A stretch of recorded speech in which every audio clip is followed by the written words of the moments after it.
Guys, welcome to Skinwalker Airsoft. Today we got a great video for you. It's all gonna be Get the hell out of here, this is my show. fun. Alright, this is our loadout video that we're going to be telling you guys of what to do's and don'ts when it comes down to your personal loadout. Get the hell out of here. The idiots I have to deal with, but you know what, they're my friends, so go sue me. So, this is not further ado, let's get with your loadout.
Your loadout is a personal extension of yourself. As I always said before, take care of your gear and it'll take care of you. And in all, that's what it basically is, just an extension of yourself, basically carrying what you need on the battlefield, no matter what. That includes your magazines, iPro, gloves. Well, there's other stuff and miscellaneous items that you need in the field, but we'll get to that later. In all, your loadout is a personal extension of yourself, as I said before. Take care of it and it will take care of you. That's all you need within this field. But again, this is something that's really going to be real complex in the beginning and is all the way into the end. Well, hopefully you're not going to give up airsoft in the future, because I'm not going to. Now, there's two aspects when it comes down to your loadout. How much cash you have and how much time do you have. They intertwine with each other a lot when it comes down to preparing your loadout.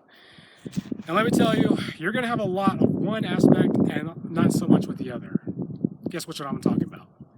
Well, it's a rhetorical question. You're not going to have enough cash in order to support or build your loadout. So you're going to have to think about resource management right there, because most guys in this sport would go all out their way trying to look like a Navy SEAL. I mean, do you want to burn your cash to look the part, or do you want to burn your cash to play the part? Because there is a difference. It takes a lot of experience just to become the player that you are right now, or possibly the player that you're going to be. So in other words, you got all the time in the world, but not enough cash. So just build up your loadout from the ground up.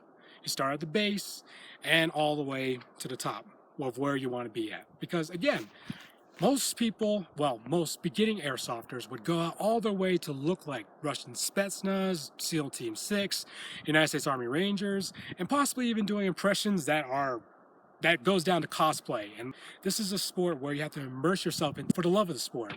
That means you're going to get dirty, that means you're going to get sweaty, that means you're going to need water. I mean, it's just basically one big physical, explosive area event, you know? Well, compared to cosplaying, you're just wearing a costume and you're just looking nice in front of people. It doesn't work like that. So don't take my word for it. I managed to round up 3 good guys who are veterans in this sport. And they will tell you basically the do's and don'ts when it comes down to your loadout. So again, don't let me take up your time. So here are these guys right now. Hey guys, this is Tech with Task Force 505, and this is my loadout. I've assembled this over a pretty long period of time, probably about 6 years or so. And today I'm just kind of going to tell you what I have, what it costs, and just kind of my opinion on what you should look for when you're building your own kit.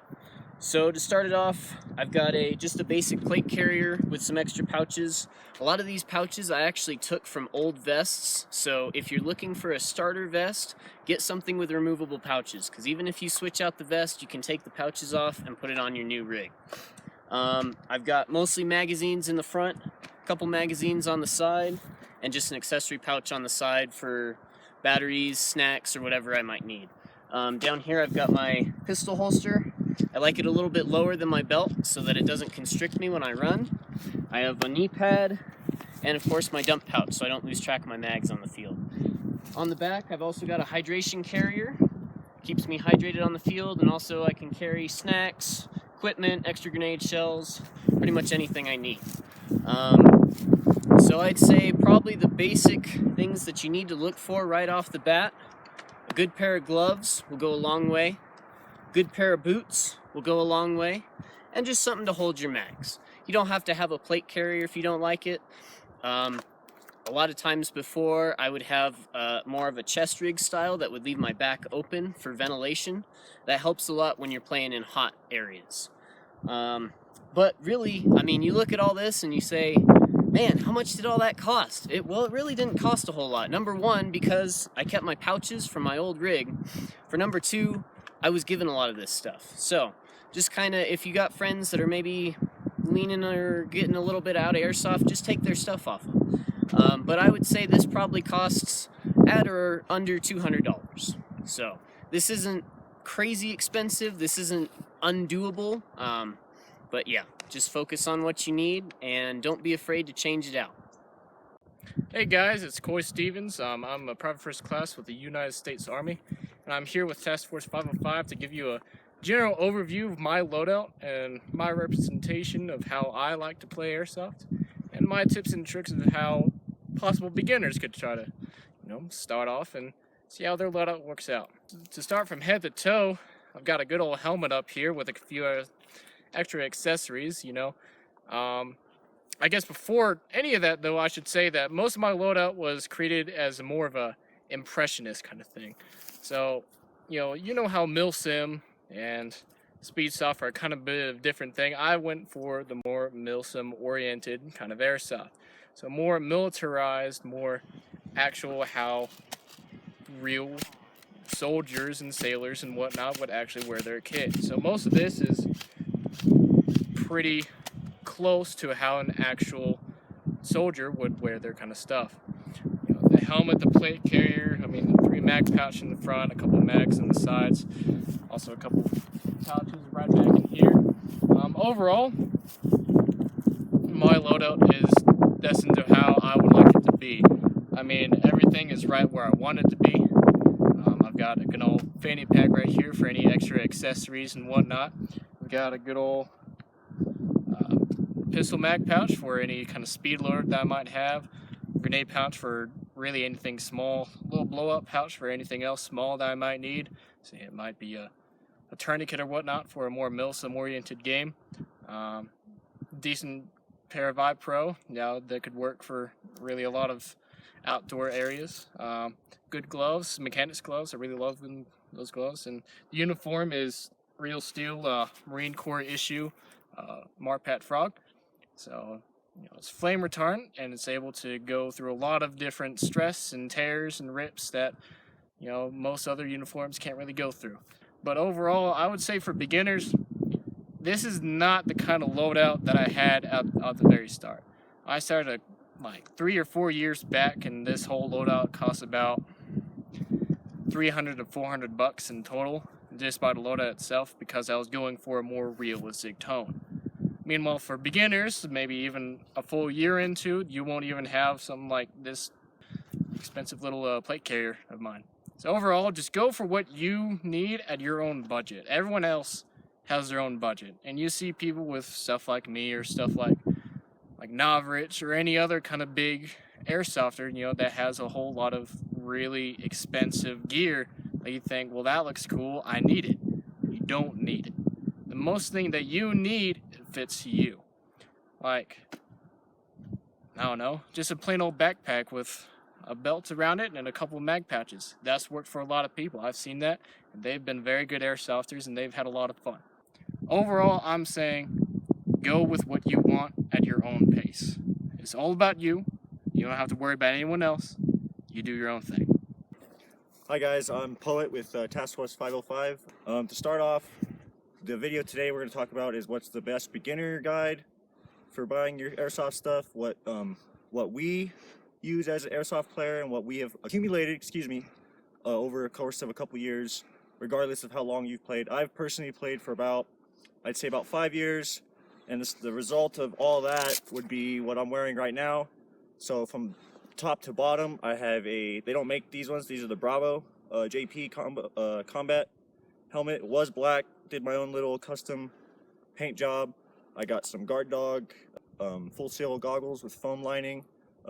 pretty good on not fogging. They have little sections in the side for you to put, like, if you wear prescription glasses or anything like that. And then not a lot of us usually these, but some of us players require full face seal. So today I brought mine out. I don't see anybody else with theirs out. Moving on down, I have a I believe it's a JPC. They're very universal. A couple different companies make them. They adjust here in the front, and then so that's the base carrier. I've had this carrier for about 2 years, give or take. So I just kind of like the previous guys that talked. They just kind of add pouches. Same concept. I've had pouches off of old plate carriers. This is old pistol holster. I got this off of another friend. So basically, I got the base carrier, triple mag pouch, double mag pouch. I got my combat gloves because gloves are important. This is just an extra mag pouch or universal pouch. I could put like a tracer or whatever in there. On the back, I have it's kind of a smaller version of a map pouch. It's called Pro Arms. The only reason that I got this is because it has 3 different compartments. It has a large one, a small one, and it has a place to carry your hydration harness. For bigger games, hydration is big key. Moving on from that, I have my comms, which are routed through my vest. Comms are more of an experienced player thing, so once you play for a while, you'll be able to get there. Moving down, I have belt system, same concept as everybody else, except mine's a little bit more slim.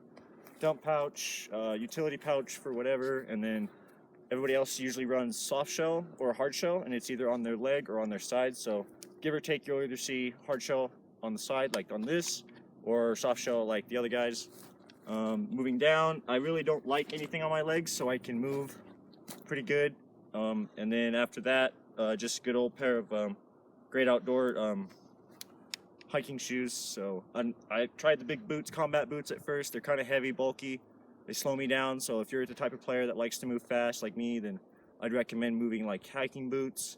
Moving on from that, I don't really have very much more gear to talk to, but for beginners, I would say keep it minimalistic. Don't try and spend too much on something that you might not like. So if you guys, per se, try airsoft, don't like it, you have a $200 vest, it's just gonna sit there.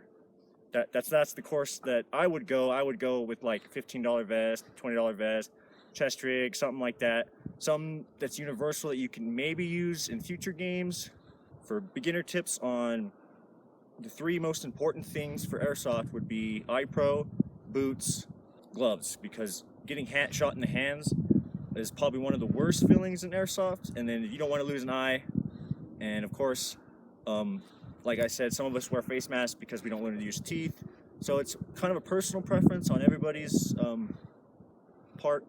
So just for the most part, I'd say for starters, a vest, your gun, and a battery, and then that's it really. Don't go too extravagant like right off the bat, because then again, if you don't like it or say something happens and you just don't want to get in the sport, and then you could stop and come back to it. You don't have a lot of stuff, but hey, you have something to build off of.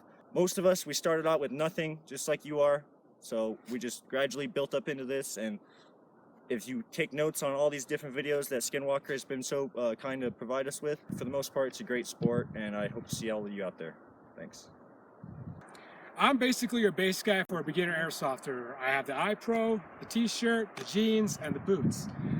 Not much going off there, but what can you say? I mean, in airsoft, this sport will demand you to immerse yourself within the sport alone. So having the cash means you will have that basic loadout that you're going to be striving for. So in all, if you just want to go out there like what I have on, by all means, more power to you, because exactly what it means, what the other guys said in Task Force 505, it's going to take time and a lot of cash for you to develop your own loadout. It's an evolutionary process that will never stop. Because sometimes, I even also heard this from Private First Class Coy Stevens. He even said that once. He basically said that even guys in the military also have to evolutionary change what they have on so they can make on stuff that is basically new. Again, it's just an evolutionary process. So hopefully you guys will take that into consideration from the interviews alone, and I know that you'll make the right decisions, because again, this sport really does change a lot on your outlook and your personal confidence, especially what you got out in the field. Just take what the opinions, and as well as what they personally have to give to you as beginner airsofters, and just take off with that. Alright guys, that's all I have for you. Remember, time and cash, they all intertwine in together. So, in closing, I hope to see you all on the battlefield. This is Skinwalker, signing out.